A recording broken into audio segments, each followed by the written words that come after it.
pemerintahan desa.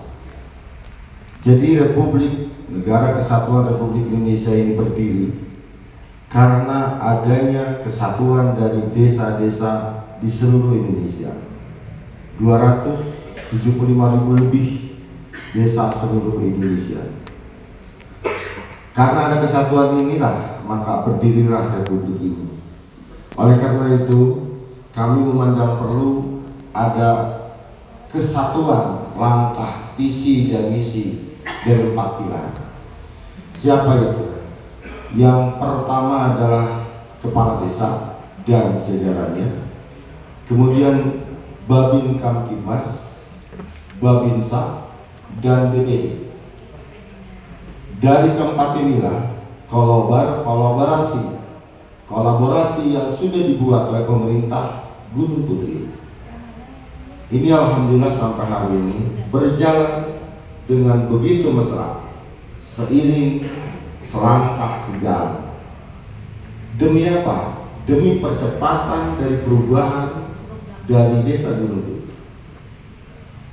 Kami dengan Babin Kamtibmas sering melakukan restoratif justice. Saya kepala desa tidak mengerti tentang undang-undang KUHP, pidana perdata. Maka selalu kalau yang berat-berat, apalagi Pak Babin Kamtibmas selalu mengajak saya untuk duduk bareng, menyelesaikan permasalahan solusi yang ada di masyarakat. Karena kepala desa ini seolah-olah dipandang oleh seluruh masyarakat ini orang yang paling pintar di desa. Kenapa? Dia harus mengetahui tata kelola pemerintah. Dia harus juga menjadi psikolog. Dia harus jadi teknokrat karena ada itu pembangunan jalan. Belum yang lain-lain, sosial, budaya, dan lain-lain.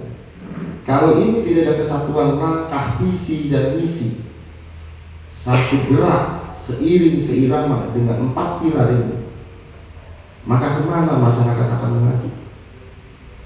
Itu salah satu contoh saya dengan Dimas Babinsa. Kemudian kalau pagi saya datang itu, rata-rata saya datang Pak jam 9 ke atas. Tidak pernah saya jam 8, jarang. Kecuali emergensi. Tapi pulang saya jam 1, jam 2 pagi. Itu saya lakukan sama saya. Kenapa? Pada malam hari itu kinerja itu kadang-kadang tensinya sangat tinggi. Bahkan kemarin pulang jam 8 pagi saya. Dengan Pak Babin Kamtibmas. Jam 8 pagi kami itu baru pulang ke rumah. Jadi ini walaupun saya datangnya tidak sesuai dengan SOP-nya Pemda, nanti dilaporkan sama Pak Kadis lagi. Tapi pulang saya bisa dijabarin sampai subuh. Nah, BPD ini kalau pagi saya selalu ngopi, pasti mampir dulu ke kantor BPD. Untuk apa? Satu, bagaimana mengkomunikasikan satu program dan perbedaan kita. Kalau ini miskomunikasi, maka terjadilah 2 jalur yang berbeda, kiri dan kanan, tidak searah seiring selangkah. Kami dengan ketua BPD, kemudian dengan jajaran-jajaran BPD, kadang-kadang saling bully, bercanda. Apalagi ada proyek-proyek yang kadang-kadang menjadi perdebatan, ujung-ujungnya pada ketawa-ketawa juga. Biasa terjadi seperti itu. Dan komunikasi, pendekatan secara komunikasi dengan jajaran BPD ini kami terus rekatkan sehingga menjadi kesatuan gerak. Pendekatan secara pribadi juga sama, karena kalau 2 unsur, pendekatan secara personal, pendekatan secara komunikasi, akan menghasilkan satu ending yang betul-betul menjadi langkah terbaik bagi pengembangan desa kita. Itu barangkali sekilas tadi ulasan dari Ketua BPD tentang apa yang sudah disampaikan. Saya pertegas lagi seperti itu. Keharmonisan BPD ini hampir 100%, perbedaan juga banyak, besar, tetapi endingnya bisa diselesaikan dengan ngopi pagi hari. Bapak dan Ibu dari BPD Sekecamatan Pondok Tinggi Kota Sungai Penuh yang saya banggakan, pada hari ini saya akan memberikan ATM, Pak. Tahu ATM nggak, Ibu? Mau dikasih ATM?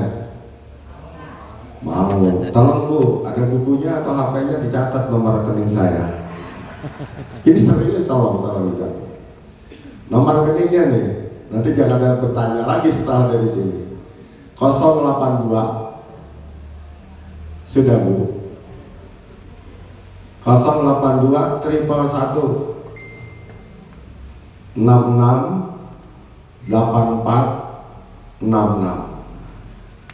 Itu rekening ATM saya. Nanti setelah pulang dari sini, itu ATM digunakan. Amati, tiru, modifikasi. Itu ATM.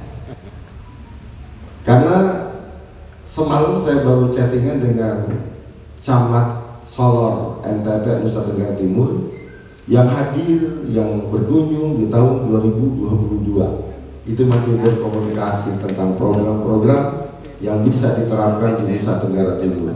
Saya komunikasi terus dengan Pak Camat, dan hasil komunikasi saya di-share di grup kabupaten. Artinya silaturahmi tidak hanya hari ini, tetapi bisa melalui tadi ATM yang saya berikan. Bapak dan Ibu yang saya hormati, nama saya Jamal Nuri. Saya periode pertama di tahun keempat berjalan. Saya dilantik tanggal 19 Desember 2019. Saya kepala desa COVID-19. Jadi zaman COVID luar biasa Bapak dan Ibu yang terasa semua, apalagi wilayah Jawa Barat DKI itu sangat-sangat terasa, di mana anggaran dana desa terpangkas luar biasa di sana. Nah, ini izin Bapak pimpinan dari BPD, dan saya akan sedikit memberikan pemaparan tentang Desa Gunung Putri. Saya selalu berpikir, selalu memandang kawan-kawan semua, sahabat-sahabat saya yang hadir pada hari ini adalah orang-orang pilihan dari warga masyarakat di Kota Sungai ini. Bapak dan Ibu adalah manusia-manusia terbaik, manusia-manusia pilihan yang diberikan amanah oleh masyarakat untuk memimpin di wilayahnya masing-masing. Maka Gunung Putri bukanlah apa-apa. Gunung Putri seperti desa-desa yang lain, bukan desa yang terbaik, tetapi di atas langit masih ada langit. Mari kita saling ATM-kan, amati, tiru, dan modifikasi. Kelebihannya kita tiru, dimodifikasi. Kekurangannya mari kita saling sharing untuk mendapatkan ilmu pada hari ini. Izin Bapak Pimpinan BPD, Gunung Putri terdiri dari 204 dusun, 46 RT, dan 14 RW. Daerahnya tadinya merupakan daerah industri, di mana yang dahulu Gunung Putri ini agraris, ada perubahan satu tata penggunaan tanah menjadi desa industri. Nah, indeks desa membangun kita pada saat dilantik saya itu masih desa berkembang. 2 tahun COVID-19 saya gaspol menjadi desa mandiri dalam waktu 2 tahun. Dahulu Gunung Putri ini bukan desa apa-apa, desa tertidur lelap, nyaris tidak terdengar di tingkat kabupaten. Yang terdengarnya adalah kriminalitas, kejahatan yang cukup tinggi. Dari sinilah kami berangkat, bagaimana ada satu perubahan. Maka dibuatlah satu konsep perubahan besar Desa Gunung Putri, agar Desa Gunung Putri bisa terdepan di tingkat Kabupaten Bogor. Sederhana tujuannya saya waktu itu. Kabupaten Bogor ini terlalu luas, hampir 6 juta penduduk, 40 kecamatan, 416 desa, 19 kelurahan, sangat luas, dipimpin oleh seorang bupati, sama dengan Provinsi Bali dan Lampung. Bayangkan, kalau tidak memiliki leadership, akan sangat susah memimpin Kabupaten Bogor. Sama Gunung Putri juga di sini, dengan luas 299 hektar, jumlah penduduk Desa Gunung Putri 22.000. Bayangkan. Dan warganya heterogen, dari orang Jambi juga banyak di sini. Hampir seluruh Indonesia, provinsi ada di Desa Gunung Putri. Bagaimana kita mengelola sumber daya yang heterogen ini menjadi kekuatan besar bagi pengembangan desa kita. Nah, dari sinilah luas desa yang begitu kecil, Pak. Karena di Gunung Putri dari 10 kecamatan dan 10 desa adalah yang terkecil. Selanjutnya, di dalam tata kelola pemerintahan itu sudah menjadi satu kebiasaan, mungkin di situ ada transparansi, di mana transparansi anggaran itu harus dibuka lebar-lebar. Kadang kalau kepala desa kalau nggak transparan, itu sama wartawan itu takut. Tapi kami dengan wartawan itu jumlahnya kalau tidak salah 48 wartawan, baik yang lokal maupun media mainstream nasional, televisi nasional. Saya bercengkrama dengan mereka, berdiskusi dengan mereka tentang bagaimana kita menciptakan pemerintahan yang transparan. Itu sudah biasa.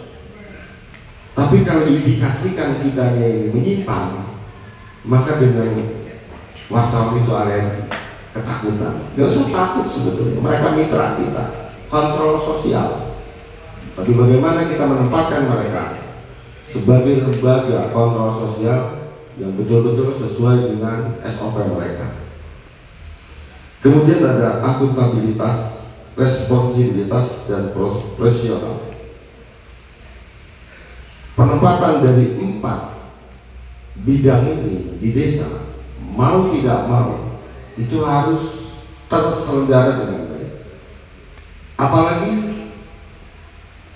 digitalisasi desa adalah sebuah keniscayaan. Mau tidak mau, kita akan tergerus oleh perkembangan zaman. Digitalisasi desa merupakan satu kewajiban bagi pertumbuhan desa menuju Indonesia Emas 2045. Sudah saatnya sekarang kita berpikir membuka ruang pemikiran ke depan bagaimana digitalisasi desa ini secara perlahan namun pasti menuju smart village itu harus dimulai dari sekarang. Kalau tidak, 5-10 tahun desa kita akan tergilas oleh perkembangan zaman. Sekarang luar biasa percepatan dari teknologi yang ada. Tidak ada cara lain bagaimana kita digitalisasi desa bisa tersedia di desa kita. Kemudian kalau melihat kolaborasi, ada 5 komponen di dalamnya, yaitu pemerintah, masyarakat, akademisi, pelaku usaha, dan media. Pembangunan melalui pentahem, di mana kolaborasi dengan semua stakeholder yang ada, ini memungkinkan adanya sebuah percepatan dari pembangunan desa. Anggaran dana desa tidak besar, 1,3 ya paling lewat dikit, sedikit. Kalau tidak ada peran serta dari kolaborasi yang ada, maka pengembangan dari desa ini akan seperti stuck atau levelnya umum. Makanya Desa Gunung Putri berusaha bagaimana semua stakeholder yang ada dirangkul, baik pengusaha maupun akademisi. Kami sudah bekerja sama dengan beberapa universitas yang ada di Kabupaten Bogor. Kemudian juga dengan universitas yang ada di Jakarta, termasuk Politeknik, Kementerian Tenaga Kerja. Kita menjadi desa bina. Semua masuk, termasuk dengan BRIN, Badan Riset Internasional, Inovasi Nasional. Berapa profesor yang melakukan riset di sini? Berapa profesor yang menurunkan mahasiswa-mahasiswinya di desa ini? Kolaborasi inilah yang dibuat oleh kita, sehingga ada satu ke depan pemahaman desa ke depan adalah desa modern. Saya masih menjadi mimpi Bapak dan Ibu, bagaimana desa memiliki desa presisi, desa berbasis data. Kemarin saya baru ketemu dengan PJ Bupati, Sebetulnya saya mau ngomong sedikit. Nanti insya Allah mungkin bupatinya bisa ketemu langsung dengan saya. Saya pengen adanya satu regulasi di Kabupaten Bogor ini, bagaimana desa presisi dianggarkan, sehingga kita ini tidak bingung lagi. Saya dengan BPD agak enak, Pak. Kenapa? Karena BPD-nya turun ke bawah, menyerap aspirasi, disampaikan ke kami, kemudian yang belum terrecord, belum terakomodir oleh desa, kami meminta dari BPD. Didiskusikan bagaimana ini memiliki anggaran. Makanya kalau BPD kan kebanyakan ini legislasi, masalah undang-undang, perdes dan sebagainya. Tapi alhamdulillah dia keluar juga dari kantornya untuk menyerap aspirasi, sehingga aspirasi bisa masuk ke desa. Kadang-kadang masyarakat takut atau malu terhadap pemerintah desa. Bapak dan Ibu yang saya hormati, peningkatan kolaborasi pentahelix ini di dalam desa itu memungkinkan kita memiliki program-program yang terarah. Kenapa? Semua stakeholder, lembaga-lembaga di wilayah kita ini masuk. Ketika desa tidak memiliki masalah tata kelola manajemen pemerintah, kita bisa menghubungi universitas, bekerja sama dengan kita. Kita minta. Mereka juga ada program pemberdayaan masyarakat. Kenapa kita diam? Minta. Saya akhir-akhir tahun, tengah-tengah tahun biasanya Bapak dan Ibu itu membuat proposal sebanyak-banyaknya. Agar apa? Tambahan anggaran bisa diterima dari dinas-dinas kabupaten, dari dinas provinsi maupun dari kementerian. Saya kirim tuh. Ada 6 dewan yang dekat dengan saya di DPR RI. Hari ini sudah memberikan 4 program dari Kementerian Lingkungan Hidup dan Kementerian Pertanian. Kita minta, dia minta suara, kenapa kita tidak minta program-program desa untuk menambah ini? Karena kalau kita hanya mengandalkan dana desa dan PADES di kita, berapa sih? Gunung Putri PADES-nya kecil. Beda dengan Provinsi Bali, Kabupaten Bali, yang hadir sudah ribuan ke sini orang. Besok juga hadir dari Kecamatan Rabian Semal, Kabupaten Badung, Provinsi Bali datang lagi di sini. Beda dengan mereka. Mereka ini 40 miliar PADES-nya. Gaji kepala desanya 40 juta, KTR-nya 7,5 juta. Jauh dengan Kabupaten Bogor. Makanya kolaborasi ini dibutuhkan. Untuk apa? Untuk menopang kekurangan-kekurangan.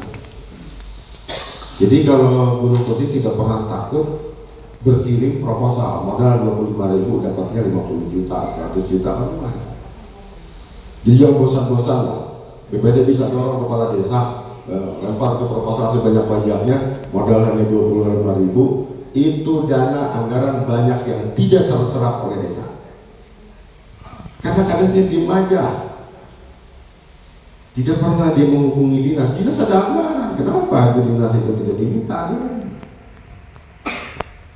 Masukin ke musrembang kecamatan, ada dewan kita di DPRD 2 minta kawal.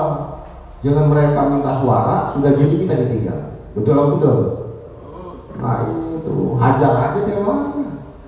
Enak aja, ada minta suara, bilang saya udah jadi, desa gak diperhatikan.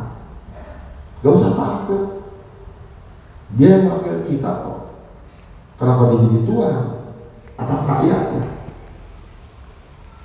Saya tuh paling senang kalau ngejailin itu. Suka saya jailin terus itu.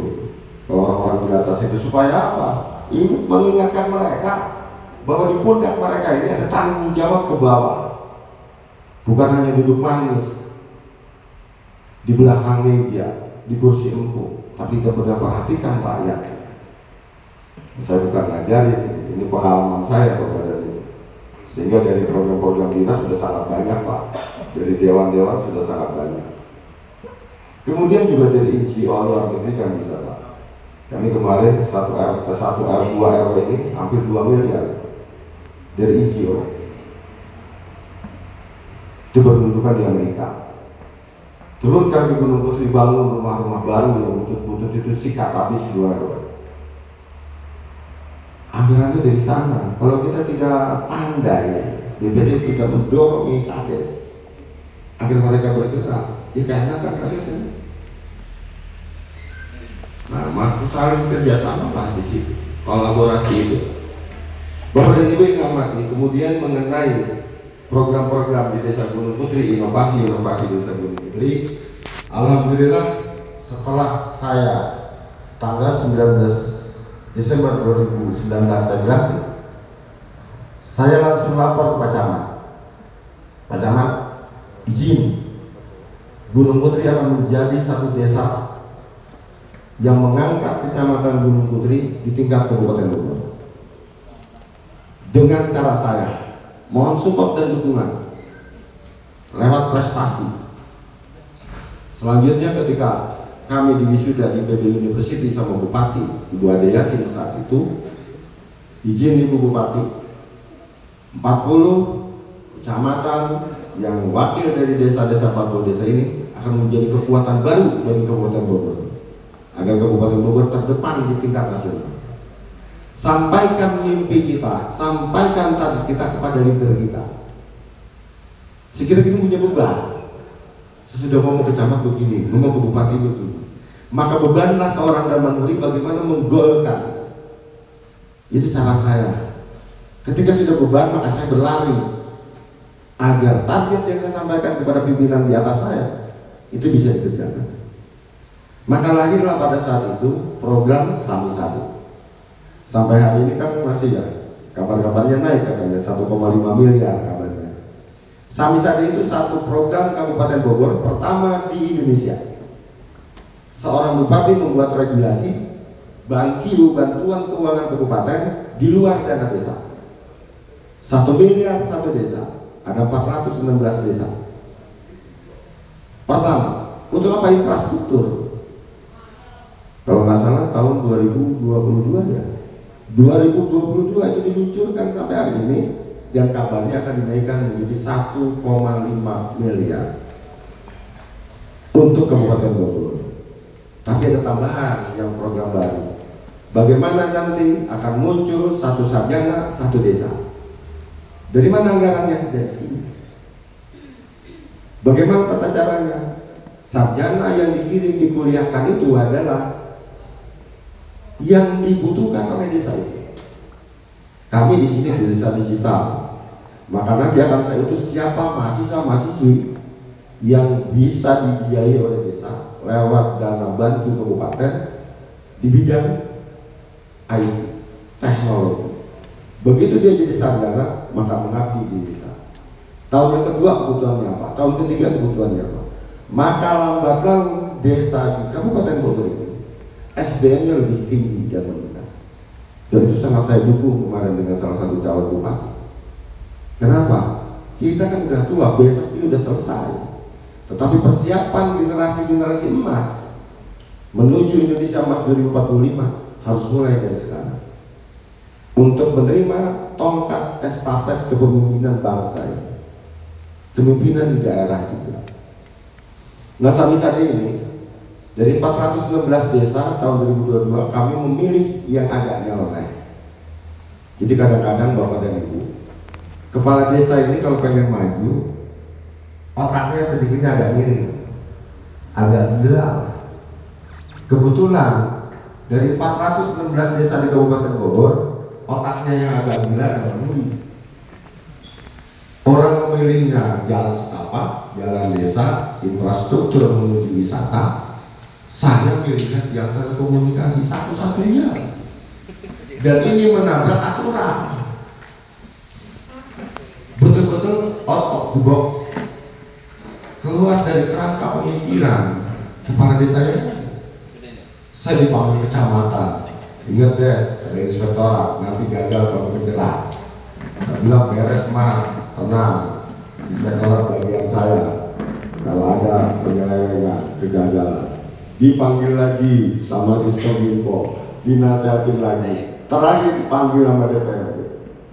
Ketika saya paparkan Pak Rinaldi Pado itu ke kepala dinas, dari mana tahu kamu itu hitungan? Bisa bilang sebelum di program saya naik jadi kepala desa disuruh naik, Itu saya punya angan-angan Gunung Putri ini pengen bisa digital. Jauh hari sebelum saya disuruh menjadi kepala desa, diminta oleh masyarakat untuk menjadi kepala desa. Itu sudah dihitung. Saya bilang pada saat pemaparan, ini dalam menara telekomunikasi anggaran 1 miliar hanya kepakai 700 juta. 700 juta dibuatlah 14 tower. Tower ini memancarkan wifi ke rumah-rumah. Tadinya jaringannya lewat tower to tower menggunakan daya tangkap receiver. Sekarang sudah mulai bergeser beralih seiring ada anggaran berputar. Sekarang sudah proses 90% pengalihan teknologi baru lewat fiber optik. Bahkan nanti akan dibangun STO dekat server kita di Eropa melalui kerjasama Telkom dengan GPN Gunung Putri. Andai ini punya 2.300 146 RT, rata-rata 200 kakak, 150, 200 kakak. Kalau pelangganannya 50 saja Pak, berarti ada 2.300 pelanggan dikali 5 Mbps, ada 230 juta dikali 12, berapa miliar uang berputar ini? Tapi rata-rata ternyata mereka 10 Mbps. Artinya apa? Lebih dari 4 miliar akan masuk nanti ke desa Gunung Putri melalui BUMDes. Uang ini berputar. Inilah disebut anggaran yang digelontorkan pemerintah sustainable, berkelanjutan. Sudah saatnya sekarang bagaimana kita mempunyai konsep dana-dana desa yang ada menjadi sebuah program yang berkelanjutan untuk kemaslahatan jangka panjang warga kita. Apalagi ada dana desa minimum 20%. Untuk apa? Ketahanan pangan. Bapak dan Ibu di Jambi nggak bingung, tanahnya masih luas. Di Gunung Putri Bapak dan Ibu, tanahnya bingung, semua berbeton. Mau bertani di mana? Itu duit 200 juta lebih, bingung saya. Banyak yang nolak. Mau nggak beternak kambing? Di mana rumputnya Pak? Di mana lahannya Pak?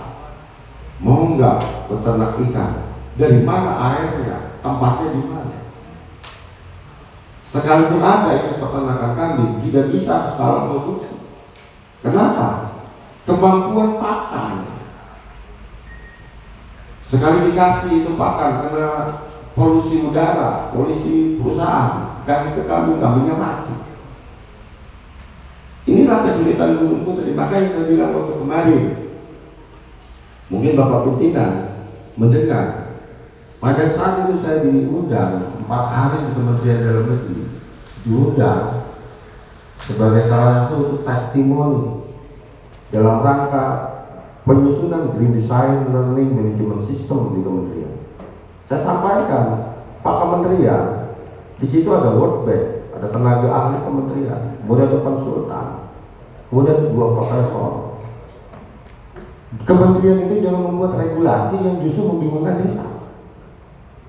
Kenapa desa ini digeneralisir seolah-olah desa sama, bikin ketahanan pangan. Sementara desa itu ada desa pesisir, coba ada desa pertanian, desa wisata, ada desa industri. Bagi Gunung Putri gimana mau bercocok tanam? Paling default.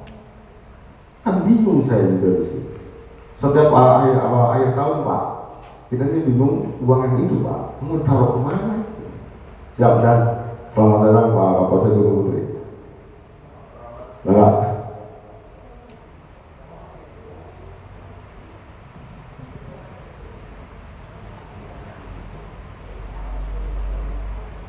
Silakan dan izin melanjutkan kemana? Tadi saya katakan dari 20% 200 juta ini membingungkan kita, termasuk adanya terbitnya BUMDes, regulasi bagus dari pemerintah pusat, tetapi terlahirnya prematur. Ini saya sampaikan Bapak dan Ibu di Kementerian. Berapa kali saya kritisi itu? Coba dari 275 ribu lebih desa se-Indonesia, berapa persen berhasilnya BUMDes? Mungkin di Jambi cukup berhasil Pak. Tapi di wilayah kita nyaris tak ada dengan namanya doang. Apa ada kesamaan Bu dengan BUMDes di sana? Inilah kekhawatiran kita. Nah, tiang telekomunikasi yang kita bangun ini salah satu bagaimana anggaran pemerintah dikelola oleh desa menjadi sustainable, berkelanjutan. Maka dibuatlah tower ini dan berjualan wifi. Kemudian untuk peningkatan keamanan, kita memiliki 64 titik CCTV se-desa Gunung Putri. Jadi kenapa saya kalau pulang di atas jam 12 Pak, apalagi malam Sabtu, malam Minggu itu banyak praktek liar, Gunung Putri di tempat persinggahan yang seksi dari desa-desa lain masuk, termasuk dari kabupaten lain. Maka kita pantau lewat CCTV, memudahkan kita bagaimana pergerakan masyarakat bisa terkontrol di dalam satu room kontrol. Dan ini penggunaannya luar biasa. Bisa diapakan? Karena ini bisa menciptakan satu kondusivitas keamanan di lingkungan kita. Berapa pencurian yang kena dari sini? Berapa narkoba yang kena? Termasuk 6 paket sabu-sabu. Terakhir kemarin penangkapan daftar G di desa Gunung Putri. Itu kebanyakan adalah dari pantauan record CCTV yang terrecord ini tujuan. Ada masalah di desa tetangga, kapal saya datang melalui jalur ini nggak Gunung Putri, tolong direkod karena tujuan. Inilah salah satu ikhtiar bantuan desa, bagaimana digitalisasi desa menjadi sebuah keharusan. Mau tidak mau, Bapak dan Ibu menyambut era 2045 sebagai Indonesia Emas. Saat sekarang kita harus berubah mindset pola pikir kita. Bagaimana memandang pola pembangunan di desa kita masing-masing. Karena yang diingin pemerintah pusat sebetulnya itu berkembangnya pembangunan dari pinggiran menuju ke kota, dan kita garda terdepan. Selanjutnya Bapak dan Ibu yang saya hormati, di sini ada BUMDes yang tadi saya sampaikan. Nah, ini ada saya bertemu dengan Menteri Desa pada saat pemaparan Smart Village. Saya paparkan seluruh program-program desa digital kepada Pak Menteri, dan Pak Menteri rupanya mengapresiasi. Beliau berkata, saya dapat beberapa SKS dari Kadis Gunung Putri. Jadi ternyata dia baru berencana, kita sudah action. Nah ini, jadi alhamdulillah pertemuan ini menjadi satu hal yang sangat membanggakan, dan kemudian terus kita bergerak agar desa ini menjadi desa digital. Kemudian ada BUMDes. BUMDes ini juga menggunakan ada transaksi non tunainya, mungkin sudah biasa kalau kami secara nasional. Kemudian juga ada UMKM. Nah, UMKM ini di desa Gunung Putri jumlahnya banyak. Bahkan sudah ada UMKM yang berjual ke Sulawesi, ke Bali, ke Surabaya, ke Maluku, dan daerah-daerah lain. Ke Bali ini kita mengekspor 2000 lumba-lumba boneka ke Bali setiap 1 bulan. Yang mengerjakannya siapa? Warga-warga sekitar di RW 9. Makanya kalau kunjungan ini kan ada tema. Temanya apa? Kalau temanya UMKM itu adanya beda. Makanya Abian Sema Bali itu berkunjungnya bukan sekali. Tentang limas kita kasih limas, tentang destana kita kasih destana. Biar dia puas tuh di destana. Tentang sampah kita kasih sampah. Agar apa? Pola untuk ATM, amati, tiru, dan modifikasi ini bisa benar-benar terwujud dan kena di situ. Perjalanan yang begitu jauh Bapak dan Ibu dari Jambi ke sini kan luar biasa. Pakai kendaraan. Nah, kebetulan saya tahun ini ke Riau menerima penghargaan tingkat nasional dari Kepala BNN Republik Indonesia. Saya terbang ke sana selama 3 hari, menerima penghargaan dari aja sedikit banyak tahu Sumatera yang masih banyak pohon-pohon, tanah-tanah yang pada luas berbeda dengan Gunung Putri Bogor.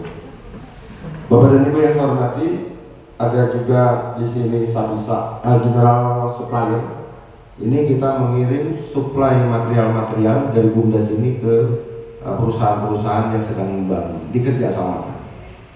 Yang penting ada income lah ke BUMDes. Selanjutnya ada Sabisa. Gunung Putri memiliki BUMDes ini merupakan BUMDes terbaik pelaporannya dari 100 BUMDes se-Provinsi Jawa Barat. Maka saya diundang oleh Gubernur untuk mengikuti pelatihan sekolah bisnis desa di Bandung. Kemudian inovasi yang ketiga Pak, ada namanya KRL, Kampung Ramah Lingkungan. Pertama saya dilantik, maka program yang disentuh pertama adalah penataan perbaikan lingkungan masyarakat. Bagaimana kita bisa berubah kalau lingkungannya masih kumuh? Bagaimana kita bisa berubah menjadi desa terdepan kalau lingkungannya masih kotor dan berbau? Masih banyak sampah. Maka dibentuklah dengan kebijakan pemerintah desa saat itu, setiap RW wajib mengikuti kampung ramah lingkungan. Ditata seperti taman-taman di rumah masing-masing. KRL itu banyak, turunannya banyak. Bukan hanya penataan lingkungan. Salah satu dari itu adalah karena ada bank sampah. Semenjak saya dilantik, lembaga-lembaga yang saya buat itu belum ada anggaran Bapak dan Ibu. Zaman COVID, di mana ada anggaran? Makanya saya punya moto, jalan dulu, nanti ketemu jalan. Gak usah pertama nanya anggarannya mana, jalan aja. Nanti juga ketemu jalan. Aksi dulu, nanti curhat belakangan. Jangan belum apa-apa anggarannya dari mana, otak-atik anggaran jalannya juga susah. Hajar aja dulu. Jalan insya Allah nanti akan ketemu jalan. Kalau ini tidak dilakukan, kapan desa kita akan maju? Hanya menunggu anggaran doang. Kalau menunggu anggaran saja, jangan dikasih kepala desa. Kasihin aja ke anak SMP, suruh mimpin itu desa bisa. Kenapa? Uangnya ada kok. Yang jadi masalah bagaimana program itu tidak ada anggaran tetapi jadi. Berarti ada terobosan baru, merubah mindset, pola pikir, cara pandang kita terhadap pembangunan desa kita. Kalau nunggu anggaran susah Pak. Anggaran 1 miliar dibagi-bagi, ribut di bawah. Makanya harus banyak cari-cari anggaran dari luar non-budgetar tersebut. Kampung ramah lingkungan ini sudah ada di tiap 14 RW, bahkan sekarang sudah mulai RT masuk. Tahun yang lalu kita terbesar di Kabupaten Bogor, karena RW-nya 14 kalah sama RW-nya yang banyak, yaitu Bojonggede ya kan. Kalau nggak salah yang kemarin juara terbanyak RW itu Bojonggede. Dulu pertama Gunung Putri, tahu-tahu dia RW-nya lebih banyak 36, ya kalah kita. Makanya saya usul seharusnya jangan terbanyak, harusnya dari grid untuk menentukan itu juara umum. Kemudian bank sampah ini ada 23 bank sampah se-Gunung Putri. Maka dibuatlah bank sampah ini di atas gunung di RW 8. Seluruh sampah-sampah organik masuk ke sana. Di sana ada mesin pres, mesin pemilah, mesin pecacah, ada bapak. Dari mana itu uangnya? Bantuan dari aspirasi DPR RI. Saya minta dikirim ke sini. Nah disitulah diolah menjadi cuan. Nah di depan bapak dan dari bapak-bapak atau di meja itu ada pas bunga, kemudian ada tempat tisu, itu dari sampah yang memiliki value, memiliki nilai tambah. Itu di meja itu kalau masuk pas bunga itu 50.000 ya Pak. Dijual 50.000 itu dari botol, bawah botol. Dan itu yang beli banyak. Kalau dinas-dinas datang kemari di Kabupaten Bogor, ya suka singgung beli dong, ada dibeli Pak. Nah ini pemanfaatan, bagaimana kita menggerakkan inovasi, kreativitas daripada warga, itu bagaimana leader ini menggerakkan itu semua. Tentu dengan bantuan BPD. BPD-nya cerewet sedikit nggak apa-apa. Kemudian ada namanya Ekopri. Ekopri ini bagian dari bagaimana pemanfaatan hilirisasi dari kampung ramah lingkungan. KRL itu ada taman-taman, ada pohon-pohon. Nah ternyata daun-daun dari pohon itu bisa dibuat menjadi batik. Nah, batik ini dari daun-daun yang ada di desa Gunung Putri. Ini sudah para pejabat pada beli. Siapa yang bikin? PKK. Maka dibuatlah divisi usaha PKK. Di kami ini Bapak pimpinan, saya sedang membuat satu konsep yang pertaruhan statement saya di depan kementerian. Setiap lembaga, setiap program desa yang tidak bisa menumbuhkan perekonomian baru atau mendapatkan uang, maka lambat laun program dan lembaga itu akan mati suri. Jadi kemandirian bagaimana ini? Divisi usaha dari PKK bisa menghasilkan uang. Ini sudah berjual beli sehingga uang kas masuk. Kegiatan gak usah terlalu merengek kepada anggaran. Kami bantu sekarang Milin Mas di belakang saya. Ini kan gajinya gak gede, maka kasih anggaran 1 juta kemarin untuk jual gorengan di depan Bumdesman. Maka dibuatlah divisi usaha Satlin Mas Desa Gunung Putri. Berapa keuntungan bulan kemarin yang baru 1 bulan? Udah 3.300.000. Mandiri dan tidak akan mandiri, silakan untuk ngambil. Kades hanya memberikan jalan dan modal. Ini kan sustainable ke depan, berkelanjutan. Kenapa potensi Gunung Putri yang sangat-sangat kecil dibandingkan desa lain? Dari 10 desa di Kecamatan Gunung Putri yang terpuruk dari anggaran, terendah. BAPD orang lain tuh, yang sana udah 24 miliar, bisa diatur kemana-mana, uangnya gede. Ujung Nangka udah 1,2 miliar BAPD. Udah 1,2 Gunung Putri koma beneran ibu-ibu. Nah, potensi inilah yang harus kita gali dari keterpurukan, dari keterbatasan yang ada di kita. Dari keterbatasan ini menjadi satu pelajaran bagi kita. Bagaimana kita bergerak untuk memajukan desa. Jangan diam, putar otak. Linmas sebagai tanda dia hadir, dia wajib kirim video kepada Telegram grup. Kita pakai Telegram, nggak pakai WhatsApp. Itu memungut botol-botol yang ada di sekitar desa. Wajib tiap malam. Maka dibuatlah unit usahanya Bank Sampah Saklin Mas Desa Gunung. Kemarin dia baru kilo itu ke Bank Sampah Induk. Udah berapa kemarin? 200 lebih ya? 280.000 lebih. Tambah 3.300.000. Berapa duit mereka dapat? Ini potensi yang dianggap sebelah mata, tetapi menjadi penggerak utama perekonomian mereka. Andai dari lembaga-lembaga 23 lembaga di Gunung Putri ini memiliki divisi usaha semua, berapa ratus juta akan terjadi perputaran uang di dalam. Jadi sederhana aja Bapak. Gak usah memimpi pakai proyek-proyek ratusan juta dengan modal kecil tapi bisa menghajar satu keberuntungan besar. Dengan syarat adanya satu kesatuan di 4 pilar tadi saya katakan. Kalau dari Dimas, Babinsa, BPD dan kepala desa tidak seiring sejalan, maka susah kita bergerak. Nah, ini barangkali Bapak dan Ibu yang bisa saya berikan sesuatu oleh-oleh di ATM ini. Selanjutnya ada namanya Margot Black Soldier Plan.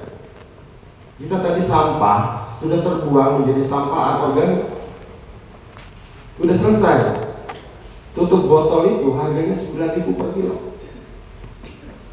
Bayangkan, ketika itu botol yang sudah direcah lewat mesin, makanya harganya bisa 12.000 per kilo.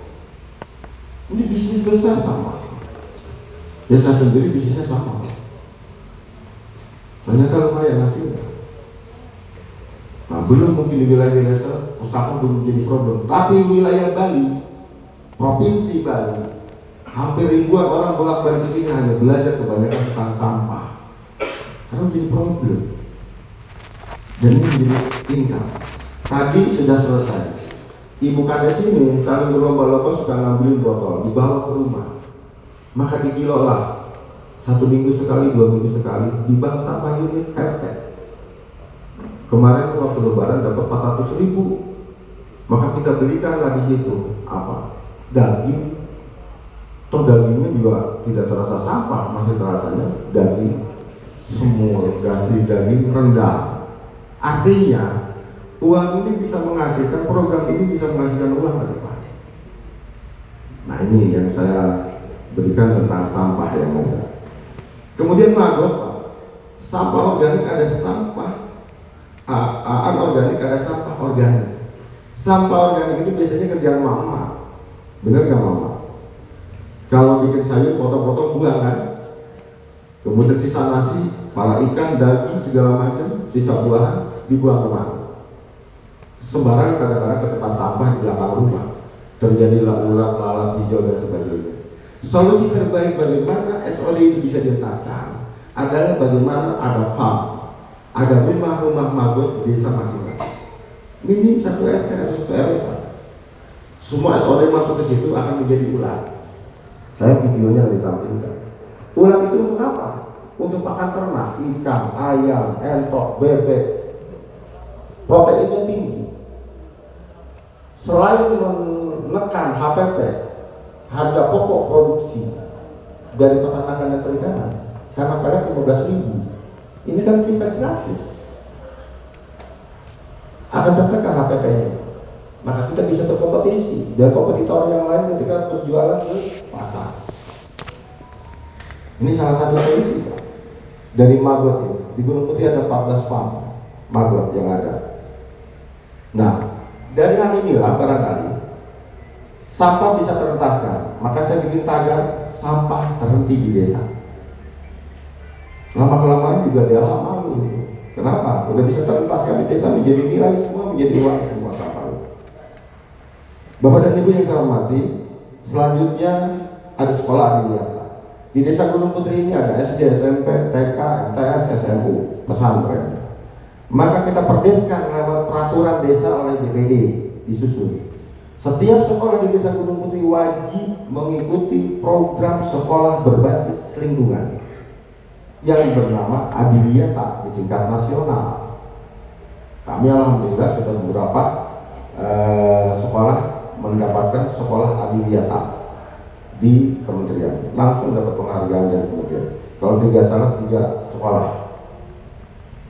Selanjutnya ada program Sama Duha Bapak dan Ibu, karena di sini kebanyakan umat Muslim, maka saya buat di sini program 1 desa 1 masjid 2 hafid. Program provinsinya 1 desa 1 hafid, maka saya kembangkan menjadi 1 masjid 2 hafid. Ada 12 masjid. Maka next ke depan ada 24 hafid-hafizah lahir dari masjid-masjid yang ada di desa Gunung Putri. Kita pengen keseimbangan pembangunan antara jasmani dan rohani. Inilah spiritual kita adakan. Penyeimbangan penyiapan generasi ke depan. Sekarang sudah terpikir oleh kita belum? Banyak surau-surau yang ada di desa kita dipimpin oleh aki-aki. Manakah sebentar lagi? Wassalam.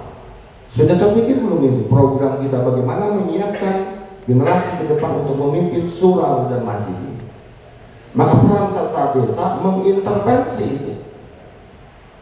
Kalau kita sudah intervensi, insya Allah akan lahir generasi-generasi Qurani menyongsong masa depan gemilang. Selanjutnya ada desa literasi. Desa literasi ini kita sudah ada 24 pojok baca di tiap-tiap RW, di 14 RW ada 24 pojok baca. Bapak dan Ibu jangan berpikir wah Gunung Putri hebat amat. Berapa gedung yang harus ada ketika ada pojok baca? Tidak, Bapak dan Ibu. Gedung-gedung itu adalah kolaborasi dari lembaga lain. PKK punya posyandu, maka di situ dimasukkanlah program literasi. Pos ronda ada ruangan, maka dibuatlah di situ program literasi. Sekolah, masjid, tempat-tempat yang kecil-kecil di gang-gang kita bangun dengan seadanya dengan rerewongan masyarakat. Tidak mengandalkan program yang digelontorkan dari dana desa. Kalau digelontorkan dari dana desa, kapan selesainya ini pembangunan Indonesia? Tidak ada peran serta dari masyarakat. Saatnya sekarang pemerintah baik menggelontorkan uang yang miliaran maka desa juga, masyarakat juga peran sertanya aktif. Jangan selalu begitu. Nah, tugas kita BPD, tugas kita pemerintah desa, bagaimana merubah mindset, mengedukasi mereka. Kemudian ada ketahanan pangan. Tadi saya sebutkan ketahanan pangan kita tidak seperti di Jambi, tanahnya luas, bisa produksi. Anggaran 20% yang tadi saya sebutkan untuk provinsi-provinsi yang areanya besar tanahnya, lebih baik menurut saya menggunakan sistem dari ketahanan pangannya, produksi. Jangan dipecah. Bikin kelompok tani tahun ini, kemudian peternak ikan, peternak kambing, berapa ratus kambing dengan anggaran 200 juta lebih, nah itu bisa menjadi produksi. Sehingga akan mensejahterakan kelompok dibandingkan dengan dipecah-pecah seperti di Gunung Putri karena nggak ada lahan. Selanjutnya ada SPD. SPD itu sekolah pemerintah desa. Ini kebijakan yang digelontorkan oleh DPRD Kabupaten Bogor. DPRD Kabupaten Bogor memandang perlu kepala-kepala desa agar otaknya dipandaikan. Maka disekolahkanlah di IPB University lewat anggaran APBD Kabupaten Bogor. Lulus dari sana di wisuda, maka keluarlah ada spasial sama sosial ya. Spasial itu staf saya bisa membuat peta seperti kita naik drone kemudian jadilah peta desa. Itu spasial salah satu itu. Kalau sosial tadi saya katakan desa berbasis, desa presisi, desa berbasis data, ini sosial. Sehingga kita bisa menginput data. Ini saya belum masuk menuju ke sana, belum jadi. Berapa itu pembangunan jalan setapak, berapa itu jalan desa yang harus dibangun, berapa yatim, berapa sekolah, bla bla bla bla, buat menjadi data presisi desa berbasis data. Mau tidak mau ke depan bahwa desa harus berbasis data. Bagaimana kita bisa mengarahkan pembangunan kebijakan regulasi pemerintah desa kalau tanpa data? Mainnya tembak-tembakan atau sistem Sangkuriang. Tahu Pak Sangkuriang? Legenda Jawa Barat. Satu malam jadi bangunan. Jadi sistem kebut semalam. Gak bakalan beres ini pembangunan kita ke depan. Selanjutnya ada Destana. Desa Tangguh Becanda di Gunung Putri, alhamdulillah anggotanya sudah bersertifikasi semua dari Basarnas. Sehingga kami bisa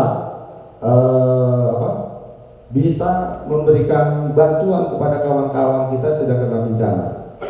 Kemarin di Cianjur kita kirim berapa bulan, kemudian di Semeru Jawa Tengah kalau nggak salah ya, itu juga kita kirim tim kita. Kemudian Banten kita kirim juga. Artinya desa kita sudah memiliki sertifikasi Basarnas sehingga layak untuk dikirim kemana-mana, membantu. Dan ini alhamdulillah pergerakannya sudah sangat cepat. Kemudian ada Desa Bersinar Bapak dan Ibu. Desa Bersinar tadi saya ceritakan, saya pernah di Jambi kemarin, di Jambi. Di Riau saya mendapatkan penghargaan tingkat nasional oleh bintang 3 Pak Polisi. Pak apa sebutnya kalau bintang 3 Pak Anies? Komjen Komisaris Jenderal Polisi Martinus ya. Iya, Pak Martinus saya mendapatkan penghargaan di Jambi. Satu-satunya kepala desa yang naik Pak. Deretan dari duta besar, kemudian gubernur, kemudian para petinggi kementerian dan lain-lain. Kebetulan saya masuk ke situ nominasi penerima penghargaan di Riau sebagai penerima kepala desa atas nama pribadi penggerak intervensi berbasis masyarakat dengan skala prima. Kenapa itu prestasi ada Pak? Karena begitu saya gelontorkan ini Desa Bersinar, kita bergerak. Dibentuklah Satuan Tugas Narkoba Desa lewat SK. Setelah itu kita bentuk RT RW Bersinar, RT RW Bersinar Narkoba. Tujuannya apa? Bagaimana kita mengantisipasi lebih dini? Karena tidak bisa Gunung Putri polisinya itu cuma sekian puluh menangani hampir 500-400 ribu masyarakat. Kalau hitung-hitung saya satu polisi Polsek Gunung Putri menangani 6.600 sekian per satu polisi. Bagaimana ini bisa bergerak? Salah satunya bagaimana kepala desa membantu mensupport itu. agar kerja kinerja dari kepolisian kita, dari TNI kita lebih ringan. Ada peran serta di situ, yaitu BPD. Maka lahirlah Perdes Bersinar, Peraturan Desa Bersih Narkoba. Ini yang menurunkan dari BPD Desa Gunung Putri. Bahkan uniknya, Peraturan Desa Gunung Putri mendahului peraturan Bupati. 3 bulan setelah lahir Perdes, baru Bupati mengeluarkan Pergub. Makanya di konsep awalnya Pergub nomor titik-titik-titik. Karena saking cepatnya BPD, buat dong, langsung buat lagi. Ternyata Pergubnya belum ada. Kita instruksi Presiden, kemudian peraturan Gubernur, peraturan Bupatinya masih titik-titik. Alhamdulillah direspon langsung sama Bupati, dikeluarkan Pergub dan dijadikan program Kabupaten Bogor seluruhnya launching dari 419 desa oleh Bupati Bogor. Inilah kepedulian kita. Jadi BPD perannya besar. Kenapa? Karena mereka harus kolaborasi dengan pemerintah desa. Kalau tidak, desa kita mau dibawa kemana? Selanjutnya RT dan RW Bersinar juga saya bentuk sekolah pesantren bersinar, bersinar narkoba. Kemudian Posyandu Bersinar. Bahkan Posyandu Bersinar ini pertama di Indonesia. Kalau RW Bersinar pertama di Jawa Barat. Ini menurut keterangan dari Kepala BNN. Kemudian saya juga melakukan beberapa narasumber. Saya sekarang sudah narasumber BNN Bapak dan Ibu. Ada beberapa titik saya kadang-kadang dipanggil ke beberapa wilayah untuk menyampaikan pemaparan terhadap BNN terhadap narkoba. Ini seperti di slide menjadi kerja dan kinerja pemerintah Desa Gunung Putri. Bapak dan Ibu yang saya hormati, barangkali itu saja dari saya. Mudah-mudahan tadi nomor rekeningnya sudah saya sampaikan. Bapak dan Ibu tinggal ping ke saya, kemudian sebut nama dan dari desa mana. Kemudian ada masalah apa, insya Allah Pak, HP saya tidak pernah mati 24 jam. Kalau mau ngobrol langsung berarti Bapak chattingannya di atas jam 8, karena saya pulang ke rumah jam 2 pagi baru pulang. Jadi silakan saja, saya tidak akan sungkan-sungkan. Mari kita berbagi, mari kita bersinergi, kita bersaudara sebagai warga negara Kesatuan Republik Indonesia. Mudah-mudahan ini menjadi satu ladang amal ibadah kita saling berbagi. Bapak berbagi ilmu ke saya juga berbagi ilmu kepada Bapak berdasarkan pengalaman-pengalaman setempat. Karena kearifan lokal belum tentu bisa diterapkan di wilayah lain. Mari kita saling menghargai kearifan lokal. Mudah-mudahan desa kita menjadi desa terdepan, menjadi desa yang terus berinovasi dalam rangka menyambut Indonesia Emas di 2045. Demikian, tetap semangat dan tetap satu komando. Assalamualaikum warahmatullahi wabarakatuh.